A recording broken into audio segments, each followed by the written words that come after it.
So I'm going to go out on a limb and assume that most of you have never heard the story that Hannah read. Yes?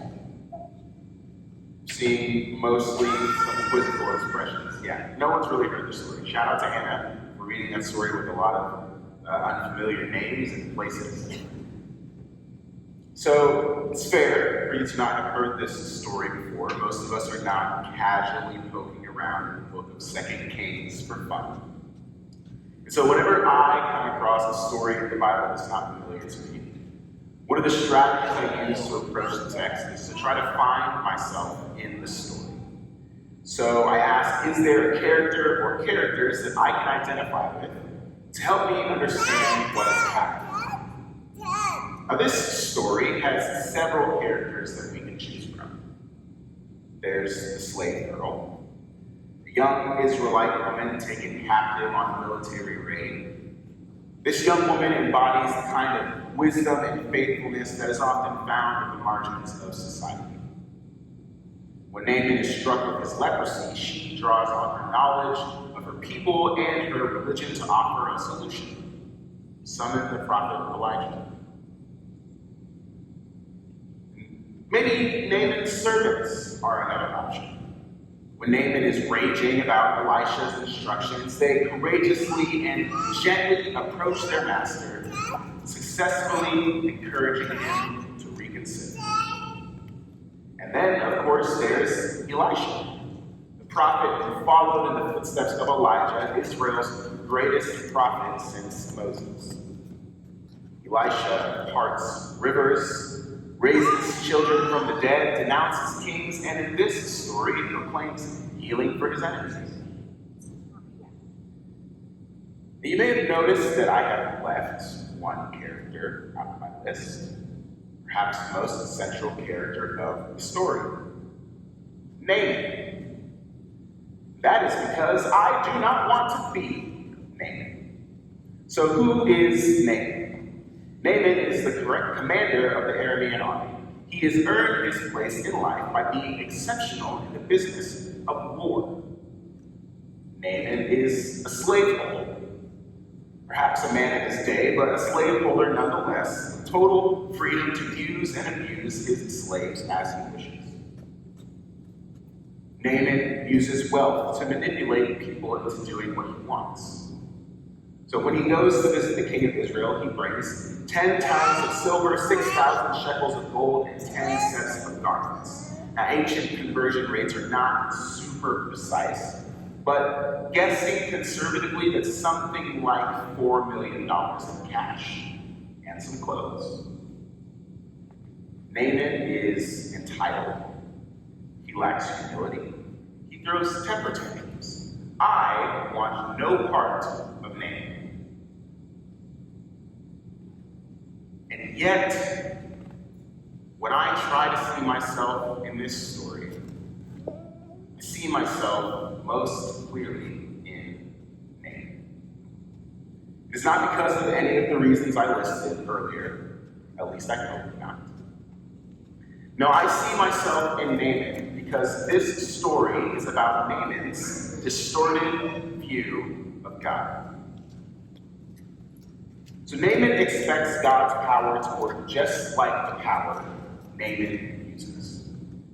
Naaman is not a king, but as a military commander, he is free to use his king's power for his own purposes. So when Naaman finally arrives at Elisha's house, Naaman assumes that Elisha will do with God's power what Naaman does with the king's power. Just wave his fingers and snap his fingers and do whatever he wants. Because Naaman expects that God's power can be manipulated at will. Naaman also expects that God will agree with his biases. So when Elisha tells him to go bathe in the Jordan, Naaman is disgusted at the idea. Because he is certain that the rivers of his home country, the Abana and the Pharpar, are better and more holy and more healing and probably more clean than the Jordan River in Israel. Naaman is so shaped by the power he wields and the culture that he lives in that his idea of God is completely distorted. As much as I would like to believe that Naaman and I are nothing alike, this is probably the place where Naaman and I's worlds start to overlap. During Church Unbound this summer, we spent a week discussing the question, what is a miracle?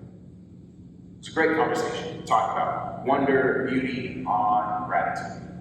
And over the course of our conversation, I was reminded that I do not always expect to find God at work in the mundane world around me. In fact, I don't think I really ever expect to find God anywhere most days. If I was Naaman, if I had leprosy, I would not pray. I would just call a dermatologist. I live a middle-class lifestyle, one of the wealthiest empires on the planet. Capitalism ensures that everything that I want, including distractions from existential questions, is just a click away. It also ensures that I never have to see the human cost of my desires. And whether we chalk it up to American exceptionalism or the power of patriarchy, I tend to assume that I am right about most things. Other people have biases. I simply have well-informed, strongly held opinions. I don't like to admit it, but I am like Naaman. I am shaped by my relationship to power. I am shaped by the culture that I live in. And these forces make it hard for me to look out at the world and believe that God might actually be doing something or anything. Now, I will not presume to tell you exactly how your view of God has been shaped by power and culture, but I will presume to tell you that you are not exempt from those influences. To borrow some imagery from the Apostle Paul, we are all seeing through a glass dimly. So whether it is capitalism or patriarchy or anti-blackness or something else, each of us grapples daily with powers that make it hard for us to see where God is at work in the world. But Naaman's story is a helpful reminder that God is always making a way to set us free so that we can see more clearly. So after Naaman's temper tantrum, he finds himself approached by his servants. And remarkably, these servants, who Naaman could abuse and perhaps kill at a whim, have the boldness to not only approach Naaman while he is in a fit of rage, but also force him to face his own pride. The problem wasn't that God couldn't heal Naaman. The problem wasn't that God was absent or inactive. The problem was that Naaman was too steeped in his own power and prejudice to see that God had, in fact, made a way for him to find freedom. He just needed to go wash in the river. And now, if Naaman had only been surrounded by people who were like him, I don't think Naaman would have gone to wash in the river. I think Naaman would have died of leprosy, because no one would have possessed the humility to see what God had done for him. In the end, it takes a group of people who have a different relationship to power than Naaman to make him see this. In fact, throughout the entire story, it's people who live on the underside of power who see Naaman's situation most clearly. So who tells Naaman to go get Elisha, an unnamed slave girl? Who tells Naaman that he's being prideful while he's throwing his temper tantrum? A group of unnamed servants. It's people who are nothing like Naaman, who ultimately show him how to find God. As we stand on the edge of a new school year, I wonder if we might take a few cues from Naaman's story. Actually, I wonder if we might even do better than Naaman. Because instead of waiting for someone to come tell us that our view of God and the world is distorted, We might be a little proactive and decide to intentionally surround ourselves with people who have different relationships to power than we do. And I'm being specific about power here, because I think it's important to form relationships with people from a different town or a different major or who have a different taste in music than you. But if we need to get free from the powers that impact our lives, then we need to learn how to see those powers from a different perspective. So, men and cisgender folks, I wonder if we might intentionally seek to form relationships with women and genderqueer people. White folks, I wonder if you might intentionally seek to form relationships with people of color. Able-bodied folks, I wonder if we might intentionally seek to form relationships with disabled folks. Because if we are wondering where God is at work in our world, if we are wondering where God is making a way for us to find healing and restoration and wholeness, we will find God in these relationships across difference. The authors of Scripture bear witness to the fact that God's plan has always been to bring people together who the world says do not belong together. Strong and weak, Jew and Gentile, slave and free.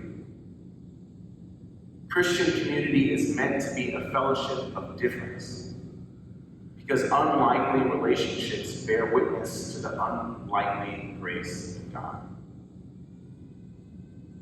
Now, in the end, Naaman emerges from the water, renewed in body and spirit.